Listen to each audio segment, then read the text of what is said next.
안녕하세요. 오늘도 시청해주셔서 감사드리고요. 바로 사연 읽어보겠습니다. 안녕하세요. 저는 인천에서 임대사업을 하는 62살 주부입니다. 제 사업의 특성상 너무나 다양한 부류의 사람들을 많이 만나게 됩니다. 원룸과 조그만 상가 하나를 운영하면서 좀 더 힘든 경우에 있는 사람들을 만나죠. 당장은 힘들지 모르나 삶에 대한 감사한 의지만으로도 지렛대 삼아 비상하는 분들이 많습니다. 어둠이 짙으면 빛 또한 찬란하게 비춰진다는 것을 반평생 살아오며 경험했기에 제 이야기를 들려드리려고 합니다. 저 또한 젊었을 때 제 인생이 나락으로 떨어지는 줄 알았어요. 잘못 내디딘 첫 발을 빼내는데 가족들의 응원과 도움이 없었다면 용기를 내지 못했을 겁니다. 요즘 다들 힘드실 거라 여겨지며 제 사연이 조금이나마 도움이 되셨으면 합니다. 부족한 점과 서투른 부분이 많겠지만 힘들었던 그 시기를 서술하려 하니 너그러운 마음으로 이해해 주시고 들어주셨으면 합니다. 40년 전에 고달팠던 인생, 그리고 40년이 지난 지금의 제 인생, 세상 정말 빠르네요. 남편을 만난 건 22살 여름이었어요. 저는 친척이 운영하는 작은 회사에서 근무하고 있었습니다. 남편은 서울에서 직장을 다니다 포항으로 발령이 나서 거래처 직원으로 만났어요. 그때부터 저를 쫓아다니며 늘 우리 사무실에서 살다시피 했는데 저보다 8살이나 많고 아저씨 같아서 마음이 가질 않았답니다. 매일 사무실에 오는 것이 싫었지만 친척이신 사장님이 거래처 직원이니 불편하게 대하지 말라는 말에 적당히 거리를 두며 대했죠. 저는 아버지가 일찍 돌아가시고 엄마 혼자 장사를 해서 딸 셋과 아들 둘을 키웠답니다. 언니 둘은 먼저 가정을 이루어 여유 없이 열심히 살고 있던 터였어요. 미안해. 우리가 도움이 못 돼서. 언니 2명은 이런 점에 항상 미안해했어요. 동생들은 아직 학생이었고 제가 조금이라도 집안의 보탬이 될까봐 대학 진학을 미루며 친척 회사에서 일하게 되었어요. 남편은 이런 저의 사정을 알고 동생 학비도 보태줄 것이고 엄마가 평안히 살 수 있도록 돕겠다며 본인만 믿으라고 했습니다. 매일 찾아와 물질 공세, 애정 공세가 날로 심해져 가니 제 이성적 판단이 조금씩 흐려졌답니다. 마음이 많이 흔들리는 것을 보고 언니들은 좀 더 기다렸다가 해도 늦지 않다며 걱정을 했어요. 언니들 형편이 조금이라도 나았으면 너한테 이런 부담감도 주지 않았을 거라며 언니 형부들의 걱정이 이만저만이 아니었죠. 저제 너무 조급한 것 같아. 천천히 생각해보는 건 어때? 그런 걱정을 뒤로하고 엄마의 짐을 덜어줘야겠다는 생각밖에 없었어요.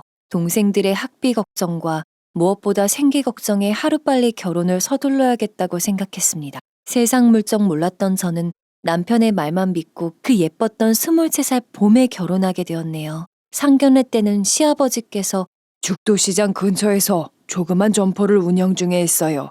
라는 말만 했지 결혼하고 보니 남편 집안은 그 주변에서 알아주는 서민 갑부였습니다. 포항에서 크게 어물전을 하며 주변 상가를 몇 채 가지고 있었고 아파트도 몇 채 있었죠. 서울에도 땅이 있다는 것을 시어머니가 공공연히 자랑해서 알게 되었네요. 친정과 큰 격차가 나다 보니 저도 모르게 위축이 되었습니다. 결혼 전부터 시어머니는 제가 홀어머니의 가난한 집 딸이라는 걸 탐탁치 않게 여겼어요. 어릴 적부터 말썽 한 번 안 피우고 내 말을 잘 듣던 우리 태우가 너 아니면 안 된다고 해서 너 결혼 허락했다. 다 큰 것이 몇 날 며칠 식음을 전폐하고 들어누워서 때를 쓰던지 대단한 집안의 아가씨인 줄 알았는데 태우 부탁으로 상견례 때 한마디도 못하고 내가 얼마나 참았는 줄 알아? 내 눈에 하나도 안 차지만 우리 아들 생각해서 너 받아준 거야. 거기다 네 형편 생각해서 예물도 생략했고 그러니 두말하지 말고 들어와서 살아. 네가 회사 다닌다고 살림 사는 걸 제대로 배웠겠어? 그런 시어머니의 성화에 못 이겨 신혼도 없이 결혼 초부터 시댁에서 합가하여 살게 되었습니다. 그때는 몰랐지만 시댁으로 들어가 산 것이 지옥행 고속열차를 탄 것이었어요. 순조롭지 않게 시작된 저의 결혼 생활은 저보다 2살 많은 시동생과 3살 어린 신우, 시아버지까지 한 집에서 살다 보니 불편함은 이루 말할 수 없었답니다. 집은 넓었지만 무엇보다 매일 야릇한 눈빛으로 저를 위아래로 쳐다보던 시동생의 눈길이 지금도 생각하면 온몸에 소름이 돋을 지경이에요. 한 번씩 저희 방에 들어와 서성이다가 가고 나면 제 속옷이 없어져 우리가 기거하는 방문을 잠가놓고 다녀야 했어요. 심지어 저 혼자 집에 있으면 일부러 그러는 건지 몰라도 샤워 후 속옷도 안 입고 제 앞에 출몰하더군요. 너무 놀라 소리를 지르면 씩 웃고는 처음 보는 것도 아니잖아. 라는 말을 아무렇지 않게 하는 것이 정말 기겁할 뻔했습니다. 유독 제 앞에서만 이러는 것이 고의적이라는 생각밖에 들지 않았어요. 참다 못해 같은 여자 입장이라 이해해주길 바라며 시어머니나 신우에게 하소연을 해도 가제는 개편이었어요. 준호가 어렸을 때부터 열이 많아서 그래. 한겨울에도 반팔만 입고 다니는 애인데 이상한 쪽으로 몰고 가는 네가 참 유별나구나. 어머니, 저희 집은 남동생들이 더운 여름에도 맨몸을 보여주는 일은 없었어요. 심지어 다 큰 성인이 실오라기 하나 안 걸치고 집안을 활보하는 일은 있을 수 없는 일이에요. 새언니는 작은 오빠를 이상하게 몰아가는 특별한 재주가 있네? 그래서 가족이 될 사람인지 아닌지 어느 정도 알아보고 집안에 들여야 되는데 본인들은 아무렇지 않은데 저만 이상한 사람으로 낙인을 찍더군요. 남편조차도 시댁 식구들이랑 같은 입장이어서 저만 유달리 그쪽으로 예민한 사람처럼 몰아갔습니다. 시댁의 이런 개방적인 가풍이 먼 훗날 시동생을 전국구 스타로 만들었던 것 같습니다. 비상식을 상식으로 받아들이라는 이 집안의 사고방식은 저에겐 정신적 스트레스였습니다. 신우 또한 특출난 인격의 소유자였어요. 그 당시 신우는 대학 입시에서 떨어져 재수를 하고 있었는데 버르장머리가 장난이 아니었습니다. 새언니, 제 방에서 밥 먹을 거니 방으로 갖다 주세요. 밥 다 먹고 나면 커피도요.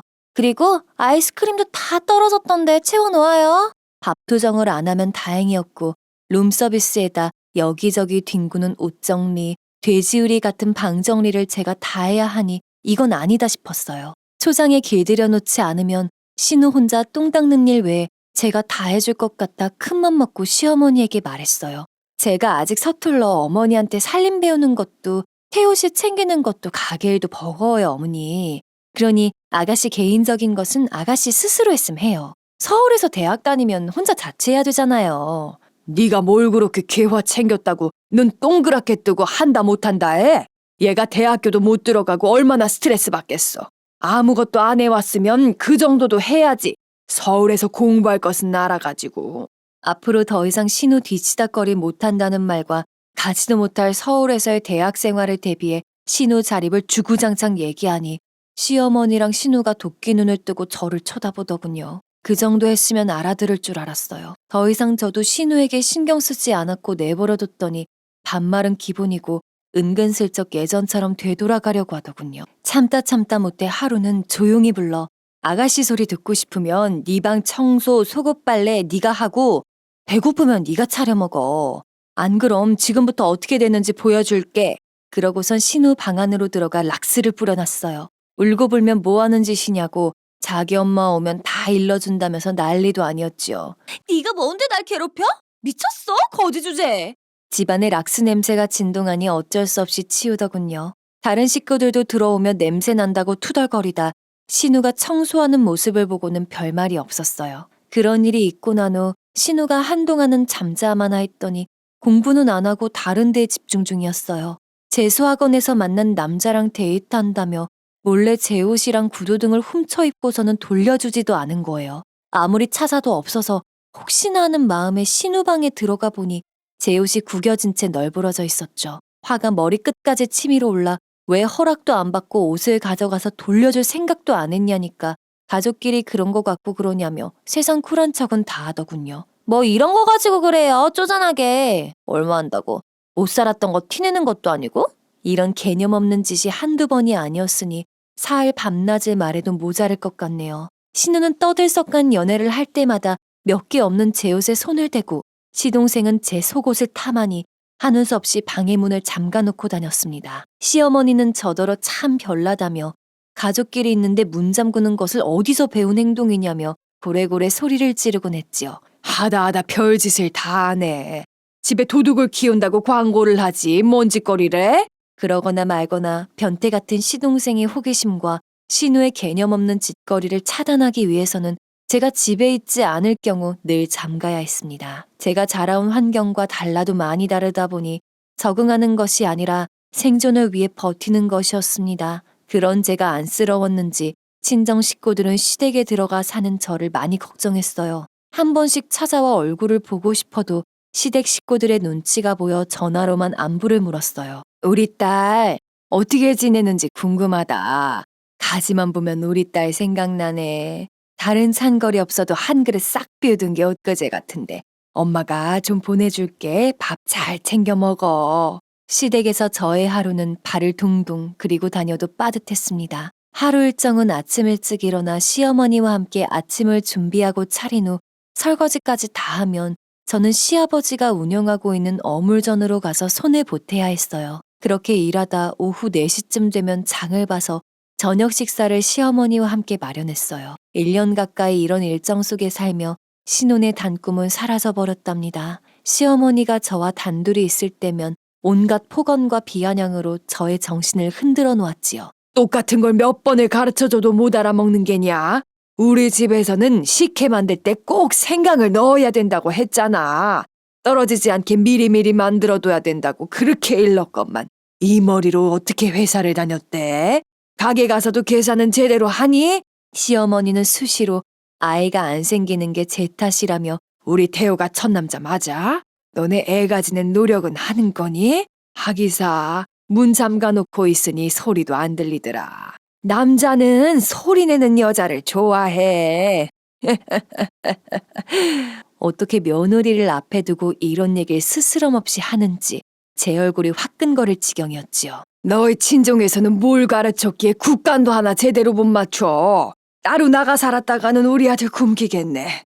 배운 게 없어서 살림을 가르쳐줘도 못 따라한다거나 아비 없이 자라 어른 어려운 줄 몰라도 너무 모른다며 악을 쓰거나 제대로 할 줄 아는 게 뭐가 있냐며 늘 가슴 후비는 말들만 쏟아냈어요. 찬거리를 사가지고 가면 트집 안 잡는 날이 없을 정도로 잔소리를 했고 제 발뒤꿈치만 봐도 밉다며 별별 소리를 다 하던 사람이었어요. 제가 남편을 꼬시지만 않았어도 좋은 혼처가 많았는데 너 때문에 좋은 자리 다 날라갔다며 생각만 해도 아깝다며 똑같은 말을 무한반복으로 했지요. 듣기 좋은 꽃노래도 한두 번이지 제 자존감은 나날이 바닥을 쳤고 한 공간에 시어머니와 함께 있는 사실마저도 저를 피폐하게 만들었어요. 마음의 병이 깊어지니 몸에서도 반응이 보였는데 원형 탈모와 속쓰림은 달고 살았습니다. 시어머니의 인성을 여과 없이 보여줬던 일들이 있었는데요.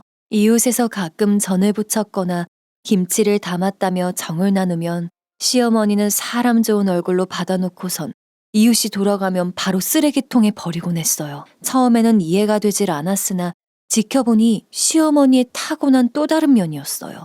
친정에서 제가 걱정되어 가끔씩 갖다주는 반찬을 어느 날 시어머니가 저 몰래 버리고 있었어요. 제가 기겁을 하며 어머니 뭐 하시는 거예요? 그건 우리 엄마가 제 걱정해서 만들어준 건데 그만하세요. 아무도 안 먹고 오래돼서 버린다. 냉장고가 꽉 차 있는데 정리라도 좀 해. 냉장고 핑계를 대며 오히려 저를 나무랐습니다. 저는 얼른 버리고 있던 것을 빼앗아 숨겨버렸어요.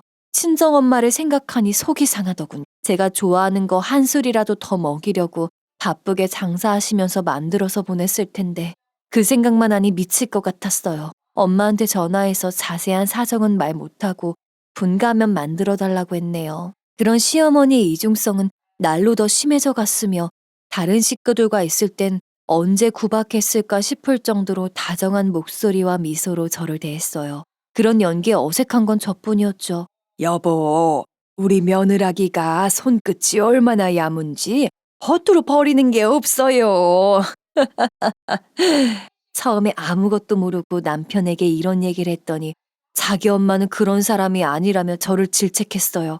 우리 엄마가 저녁 먹을 때도 아버지 앞에서 너 칭찬하는데 너는 뭐가 그리 못마땅한 거야? 또 뭐가 불만인데? 그래서 더더욱 자기 부모님들과 같이 살아야 한다며 말도 안 되는 억지 주장을 펼치더니 결국 6개월이 1년이 되고 1년이 지난 후 기약 없이 계속 시댁에 얹혀 살게 되었죠. 철저한 시어머니의 냉운을 넘나드는 메소드급 연기로 제정신은 너덜거렸습니다. 오히려 어물전에 가서 일하는 시간이 몸은 고되지만 심적으로 편했던 것 같아요. 별 말씀이 없었지만 묵묵히 지켜봐 주시고 가끔 가다 맛있는 거랑 옷 사입으라며 용돈을 챙겨주시는 시아버지가 계셔서 그나마 혹독한 시집살이를 견딜 수 있는 한 줄기 햇살처럼 느껴졌어요. 아가, 너 고생한 거 다 안다. 우리 좀만 더 버티자. 힘든 일 있으면 나한테 몰래 말하고. 그러던 중 첫 아이가 들어섰는데 심적으로 심한 스트레스를 받다 보니 자연유산이 되었어요. 의사는 계류성 유산이니 습관성으로 이어질 수 있습니다. 다음번 임신을 위해서는 몸 건강히 잘 챙기시고 맘 편히 가지셔야 돼요, 산모님. 그날 남편에게 전화해서 일찍 좀 들어와 달라고 하니 그런 것 같고 그러냐며 밤새 술 먹고 새벽녘에 들어오더군요. 첫 아이를 그렇게 떠나보낸 슬픔보다 남편의 무심함에 더 큰 충격을 받았습니다. 정말 서러웠죠. 그런 저에게 시어머니는 네가 몸 관리를 잘했어 봐라. 그런 일이 일어나겠어? 참 가지가지 한다 너. 제 상처에 소금을 뿌리셨던 시어머니의 칼날처럼 시린 말들이 지금까지도 잊혀지지 않네요. 남편은 결혼 초 한두 달간은 일찍 들어오고 하더니 그 이후론 12시 전에 들어온 적이 없었어요. 매일 야근을 한다던가 직원 애경사에 참석해야 된다며 두루두루 변명하기 바빴던 것 같아요. 생활비 관련해서 말을 꺼내기라도 하면 주식에 몰빵해 나서 여유가 없다면서도 차를 새로 바꾼다거나 명품 시계를 사모았지요. 시어머니가 모임에 입고 갈 옷이나 가방이 필요하다고 하면 다음날 바로 사주곤 했어요. 엄마, 우리 엄마 내일 동창회 가서 가장 예뻐야 되는데 그래야 순자 아줌마 길을 팍 꺾어놓지. 엄마 아들이 최고지? 그래 아들. 너 아니면 누가 엄마를 챙겨. 모자가 다정한 눈빛을 주고받으며 서로를 치켜 세울 때 저는 안중에도 없었어요. 아이를 떠나보내고 핏기 없는 얼굴로 서 있어도 별일 아니라는 태도가 제 가슴에 큰 구멍을 만들었습니다. 또 한 번은 시어머니가 계단을 내려오다 삐끗했다며 남편에게 전화했는데 남편은 회의 도중에 달려와 시어머니를 병원으로 데려간 적도 있었지요. 시어머니와 남편 사이는 애틋하다 못해 각별했습니다. 그 사이에 제가 끼어 있다는 느낌이 들 정도였으니까요. 모든 법은 로마로 통한다던데 이 집에서의 모든 말은 시어머니에게로 통했습니다. 그러던 남편이 직장을 그만뒀어요. 저와 처음 만났을 당시 서울 본사에서 발령받아 지방으로 내려온 것이 아니라 좌천되어서 온 것이었습니다. 직장에서 근무 태만으로 상사에게 아주 혼이 났던 모양이에요. 적성에 맞지 않아 사표를 던졌다며 큰 소리를 치더니 사업을 하겠다고 했습니다. 내가 그딴 회사 당장에 때려치웠어야 되는데 김 부장님이 사정을 해서 다녔구만. 회사 다녀서는 뇌품 없고 내 사업을 해야 돼. 안 그래 엄마? 그래 내 아들 해봐라. 엄마랑 아버지가 도와줄게. 이런 호언장담 속에 부모의 재력만 믿고 경험도 부족한 사람이 자기 사업을 하겠다며 사업을 시작하게 되었어요. 시어머니의 전폭적인 지지를 받아 건설업체를 차렸는데 말처럼 쉽지 않았죠. 동업을 같이 하기로 한 사람이 막상 같이 하려고 하니 힘들겠다 싶어 투자며 동업에서 손을 떼버렸는데 마침 집에서 뒹굴거리고 있던 변태 시동생이 남편의 사업체에 합류하며 시어머니 아들 자랑은 동네방네 꽃노래를 부르고 다녔습니다. 남편이 사업을 벌인 후 어떤 식으로 하는지 늘 자금 부족 사태에 시달리며 시아버지에게 손 벌리기 일쑤였습니다. 여보, 우리 태호, 준호 모처럼 사업한다고 저러는데 이왕 도와주는 거 우리가 확실히 밀어줘요. 요즘 경기도 좋아서 건축붐이 일고 있잖아요, 여보. 시어머니의 닥달에 못 이겨 시아버지는 주변 상가를 하나씩 팔아 남편의 사업자금 미천으로 밀어넣기 시작했어요. 사업이 바쁘다는 핑계로 남편은 그때부터 집에 잘 들어오지 않았어요. 같이 일하는 변태 시동생도 바쁘다는 이유로 분가를 하더군요. 그래서 남편이 사업 때문에 바빠 저에게 소홀히 한다고 여겼어요. 그 당시 저는 임신한 상태였는데 남편 없이 입덧이며 병원도 혼자 다녀야 했습니다. 가끔 한 달에 한 번쯤 집에 들어와 얼굴을 비추긴 했는데 저를 보러 온 게 아니라 당연히 시어머니를 보러 온 거였어요. 시아버지가 남편을 불러 임신한 애 혼자 두고 이러면 안 된다고 해도 일이 바빠 들어올 수 없다고만 하더군요. 집에 와서도 전화기 옆에만 있는 것이 왠지 모르게 수상했습니다. 큰언니에게 부탁해 하루 날 잡아서 병원에 간다고 하며 무거운 몸을 이끌고 남편 회사 근처에서 기다렸어요. 남편이 여직원과 함께 나오더니 다정스럽게 팔짱을 끼고 어디론가 사라지더군요. 이런다고 집에 안 들어온 이유였던 것 같았습니다. 큰언니는 저를 애처로운 눈으로 쳐다보며 많이 속상할 텐데 아마 제부 저 여자랑 그런 사이 같아. 난 네가 행복했음 하는데 네가 어떤 결정을 내려도 응원하고 기다려줄게. 니네 큰형부 요즘 사업도 잘 되고 있으니 내가 언니 노릇할게. 걱정하지 마. 큰언니의 그 말에 눈물이 핑그르르 돌고 의지가 되었어요. 속이 상했지만 뱃속의 아이를 생각해서라도 제가 정신을 차려야만 했습니다. 우선 이혼 전문 변호사를 만나 상담을 받기로 했어요. 변호사는 증거 수집과 재산 상태를 잘 알아봐야 한다고 하더군. 시간이 좀 걸리더라도 확실한 물증이 중요하다고 했어요. 그때부터 저는 마음을 다잡았습니다. 남편은 여전히 집에 들어오지 않았고 간혹 걸려오던 전화마저도 가뭄에 콩나듯 왔어요. 제 배는 점점 불러오는데 보호자로 옆에 있어줘야 할 남편은 행방불명 아닌 행방불명이 되었습니다. 그러다 막달이 되어 혼자서 아기를 출산했어요. 남편은 당연히 없었고 시부모님과 친정 식구들의 축복 속에 제 아들이 태어났어요. 또 이런 서러움을 당했다는 생각에 친정 식구들 몰래 숨어서 하염없이 울었네요. 아마 그날 흘린 눈물이 제가 평생 울어야 할 눈물을 다 흘린 것 같았습니다. 산모가 울고 있으니 간호사는 걱정이 되어 나중에 안질이 안 좋아질 수 있다며 안타까운 마음으로 말하고는 저를 다독여 주었습니다. 흔히들 애를 낳은 후 남편에게서 받은 서러움이 평생 간다고들 하죠. 저에게는 이 말이 꼭 들어맞았어요. 이 일로 남편을 철저히 응징하는데 제 마음이 전혀 불편하지 않았습니다. 그 다음 날 시어머니가 연락을 해서 남편이 잠깐 얼굴을 비추고 여전히 바쁘다며 꽁무니를 내빼어버렸죠. 친정엄마와 언니들은 분통을 터뜨리며 저게 어디 인간이 할 짓이냐며 뭐가 저리 바빠 지 애기 얼굴도 제대로 안 보고 가냐고 혀를 찼어요. 그 와중에도 시어머니는 제 아들이 잘나서 아들을 낳은 거라며 아들 자랑이 여념이 없었지요. 신우는 아기가 오빠를 안 닮았다며 고개를 갸웃거리자 보다 못한 작은 언니가 사돈어른 사돈처녀 해도 해도 너무하시네요. 애는 혼자 낳고 죽을 고비를 넘겼는데 제부가 한 게 뭐 있어요? 아, 한 게 있네요. 애 만든다고 기분은 냈겠네요. 애기가 그 집안 인물 안 닮고 우리 집 식구들을 닮아서 잘생긴 거예요. 하마터면 애기 얼굴 갈아엎을 뻔했네요, 원. 작은 언니의 그 이야기를 듣고 시어머니랑 신우는 울그락불그락 그러면서 병실에서 나가버렸어요. 작은 언니는 좀 민망한 말도 했지만 없는 말을 한 게 아니니 걱정 말라며 제 손을 꼭 잡아주었어요. 그동안 네가 저 집구석에서 있으면서 얼마나 힘들었을까, 착한 내 동생.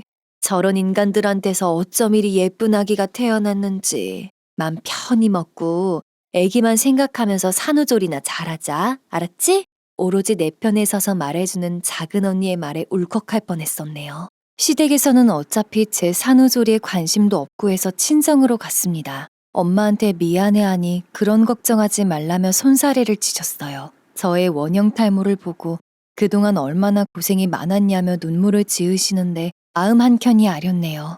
이 서방이 나이가 많아서 널 잘 돌봐주는 줄 알았는데 하돈 어른이나 그 집 식구들 하는 거 보니 네 마음고생이 심했을 것 같네. 우리 딸 이제 엄마랑 동생 걱정하지 말고 너만 생각해. 엄마의 이 한마디에 저는 또 눈물을 흘렸어요. 엄마랑 언니들, 동생들이 저를 알뜰살뜰 돌봐주니 몸과 마음이 어느 정도 안정이 되었어요. 아기는 하루가 다르게 살이 붙으며 방실방실 웃는 것이 그나마 행복했습니다. 아이가 성장하며 저의 불행한 모습을 보는 것보다 이 웃음을 지켜주기 위해서는 이대로 계속 살 수 없을 것 같아 마음속으로 또 다짐을 했어요. 돈 한 푼 없이 길거리에 나앉을 수 없어서 나름 그때부터 행동으로 옮겼지요. 그동안 워낙 몸이 안 좋은 상태에서 아기가 들어선 터라 몸이 빨리 회복되지 않아 석 달 정도 더 친정에 머물렀습니다. 그러는 동안 남편이 한 번 정도 찾아온 것 같아요.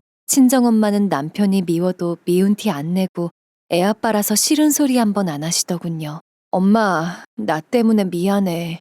이서방한테 그리 잘해줄 필요 없는데. 그 속이 얼마나 미어졌을지 지금 생각해도 엄마한테 미안하네요. 시어머니는 여전히 제 건강은 안중에 없고 제 어린 아들만 보내라며 채근하더군요. 젖먹이를 보내면 어떻게 될지 알고서 하는 얘긴지 모르고 하는 얘긴지 너무 어처구니 없는 말만 해서 못 들은 척했습니다. 몸이 회복되고 아들이 하루가 다르게 커가면서 저와 제 아들이 살기 위해서라도 증거 소집이 꼭 필요했어요. 석 달 후 시댁으로 다시 들어가는 게 오히려 힘이 났습니다.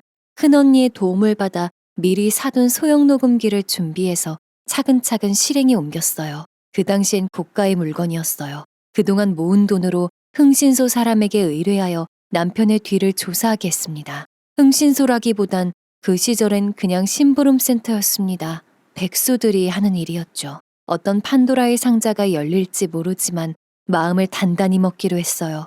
집안에서는 여전히 저에게 막말로 일관하는 시어머니, 시동생, 시누의 음성을 녹음하고 남편의 서재 속에 꽁꽁 숨겨둔 외도의 증거들을 하나 둘씩 모으기 시작했죠. 얼마나 많은 모텔을 다녔는지 카드 명세서며 각종 유흥업소의 라이터며 여러 종류의 콘돔들이 모텔 로고가 박힌 채로 발견이 되었어요. 내일 야근을 모텔이나 유흥업소에서 한 증거였어요. 고맙게도 한 번 더 변태 시동생과 신우가 확실하게 도와주더군요. 신우는 재수학원에서 만난 남자랑 동거하고 있었어요. 공부를 핑계로 집에서 하는 것보다 밖에서 하는 것이 능률이 오른다며 시부모를 설득해 나가더니 그 남자랑 살림을 차린 거였어요. 둘 다 나이가 어려 생활비가 없으니 시댁에 자꾸 손을 벌려서 알아보니 둘이 그러고 있었던 거죠. 자식 이기는 부모 없다고 무조건 대학에 들어가라며 시부모님은 승낙 아닌 승낙을 한 셈이 되었어요. 그런데 신우가 살고 있는 오피스텔 옆에 새로운 건물이 들어서게 되었어요. 전에 봤던 제 동생이 건물을 감독하는 걸 보고 신우 딴에는 반가워서 인사를 건넨 모양이었어요. 그런데 동생이 이 건물이 친정엄마 명의로 짓는 거라 말하니 놀라서 시동생이랑 함께 쫓아온 거였어요. 어물전에서 아기를 업고 분주히 움직이고 있는데 느닷없이 둘이 저에게 다가와 가난한 친정에 얼마나 갖다 줬냐며 밑도 끝도 없는 얘기를 했어요. 무슨 그런 말을 하세요? 생활비는 어머니한테 다 받아 쓰고 가게에서는 돈 관리 아버님이 다 하는 거 모르세요? 내가 모를 줄 알아, 형수? 사돈 어른이 건물 새로 짓는다며. 무슨 돈으로? 새언니, 언니네 집 가난해서 겨우 10만 올리고 우리 집에 들어온 거잖아요. 언니네 형제들 다 고만고만하게 사는데 어디서 그런 큰 돈이 났어요? 사실대로 말하면 엄마 아빠께 제가 잘 말할게요. 그 둘은 저에게 회유와 협박을 거듭하며 돈의 출처를 알고 싶어 했습니다. 그 뒤에도 그 둘은 잊지도 않은 사실을 들먹이며 막말을 마구 쏟아내며 저를 도둑으로 몰고 있었지만 아무런 대꾸도 안 했지요. 저는 속으로 변태 시동생과 신우가 더 날뛰어주길 바랬어요. 그동안 큰언니랑 형부가 동대문에서 영세한 의류 제작 업체를 하며 매달리고 있었는데 둘째 언니 내외가 합세하며 유통을 전면적으로 맡아 하다 보니 규모가 점점 커졌나 봐요. 유행에 민감한 옷을 바로바로 만들어서 공급하니 도매나 소매업자 사이에서는 없어서 못 팔 지경이 되었다고 하더군요. 그러면서 주변 업체를 인수해 제작하니 체인점을 내어달라는 업자들이 생겨 눈코 뜰 새 없이 바빠졌다고 했어요. 요즘 말로 초대박을 친 거라 고생하는 저희 친정엄마를 위해서 언니와 형부들이 합심한 모양이었어요. 친정엄마가 하던 작은 분식점을 인수해 그 자리에 땅을 더 사고 보태서 건물을 올린다고 언니들이 그랬거든요. 제 남편이 건설업체를 하니 처음에는 여기에다 맡기려고 했대요. 남동생이 이것저것 알아보니 부실 시공도 심하고 하청업체에 제대로 돈을 안 주고 있다는 얘기를 들었다고 했어요. 처음에는 서운하더라도 엄마 명의로 올라가는 거라서 책임 있는 업체에 맡기겠다며 저에게 언지를 주길래 그러라고 했어요.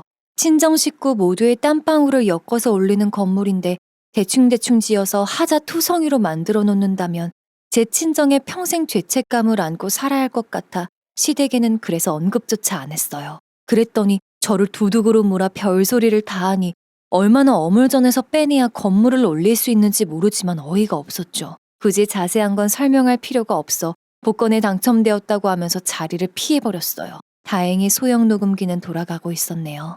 그날 저녁 남편이 집에 들어왔어요. 준호랑 개화한테 들었어. 장모님 정말 복권 당첨되신 거야? 오랜만에 본 아들과 제가 잘 지내고 있는 게 궁금한 것이 아니라 복권 당첨되었다고 하는 친정이 궁금한 모양이었어요. 자세한 건 나도 몰라. 큰형부 건물인 것 같아. 그럼 당장 큰형님 좀 만나러 가자. 그 옆에서 듣고 있는 시어머니도 거들며 네가 한 게 뭐 있다고 남편 내조도 안 해주냐며 모자가 쌍으로 덤비더군요. 시어머니는 그동안 무시해오던 저희 친정이 갑자기 건물을 올리게 되었다고 하니 결혼할 때 못 받은 걸 주저리주저리 얘기하면서 은혜도 모르는 것이라고 방점을 찍으셨어요. 결혼하면 우리 엄마랑 동생들 학비 보태주겠다는 남편의 말은 한 번도 지켜지지 않았죠.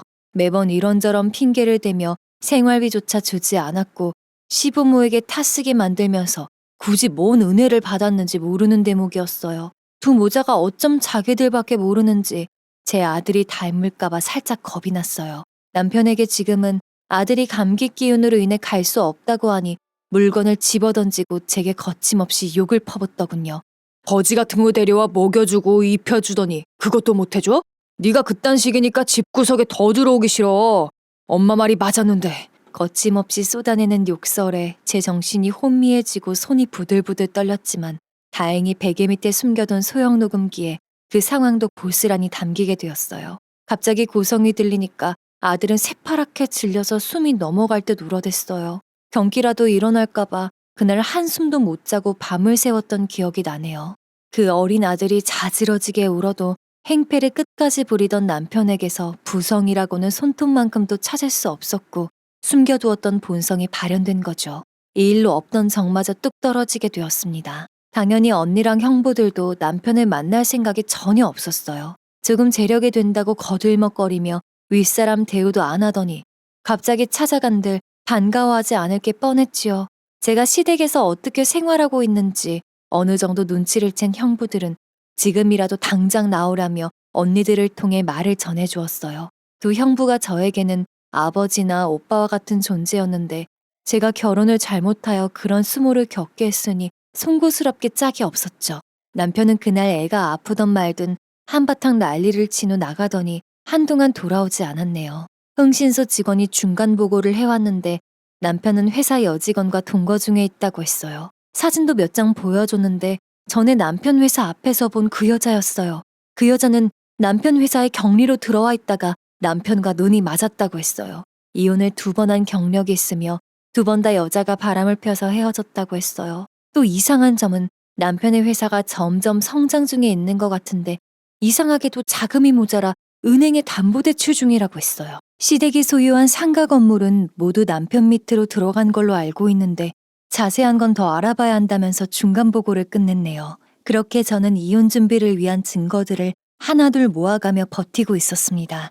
집을 나가 동거를 하던 신우가 대학 입시에서 또 떨어지고 남자와 헤어졌다며 다 정리하고 집으로 돌아온 지 며칠 안 되는 날이었어요. 사업이 바쁘다는 핑계로 늘 집에 잘 들어오지 않던 남편이 퀭한 얼굴로 들어왔어요. 시어머니는 호들갑을 떨며 자기 아들을 반겼지만 남편은 넋이 나간 사람처럼 며칠을 꼼짝 않더니 일 때문에 나가봐야 한다며 분주히 나다니기 시작했어요.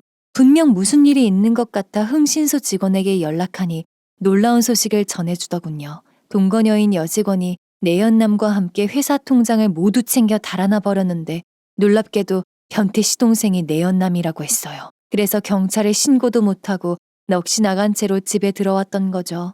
그 당시 이 이야기를 전해 듣고 나서 얼마나 역겨웠는지 모릅니다. 다른 직원들 월급도 당장 줄 게 없고 부도나기 직전이라 남편은 또다시 부모 찬스를 쓰며 간신히 위기를 넘겼어요. 그나마 서울에 남아있던 부동산을 밀어넣은 모양이었습니다. 시댁의 재산이 얼마나 많은지 몰라도 알짜배기는 모두 남편의 회사 밑으로 다 들어간 것 같았어요. 시아버지는 평생 땀 흘려 모아놓은 재산이 곧땀 빼먹든 남편에게 넘어가니 허탈감에 매일 술 없이는 잠을 못 이루셨어요. 남편은 집에 들어와서도 재버릇게 못 준다고 밤마다 유흥에 빠져 술이 떡이 되어 들어왔어요. 하루는 시부모님과 신우 앞에서 정신줄을 놓고 술주정을 하더니 시동생이 횡령뿐 아니라 지 애인과 도망갔다고 실토하는 바람에 다들 아시게 되었죠. 엄마, 준우 그놈이 나 속 타서 죽을 것 같아. 개족보도 아니고. 시아버지는 그 충격으로 쓰러지셔서 병원에 급하게 실려서 갔고 시어머니는 울고불고 난리도 아니었습니다. 신우는 이렇게 된 게 제 탓이라며 자기 오빠를 도와주지 않아서 이런 일이 일어났다는 거였어요.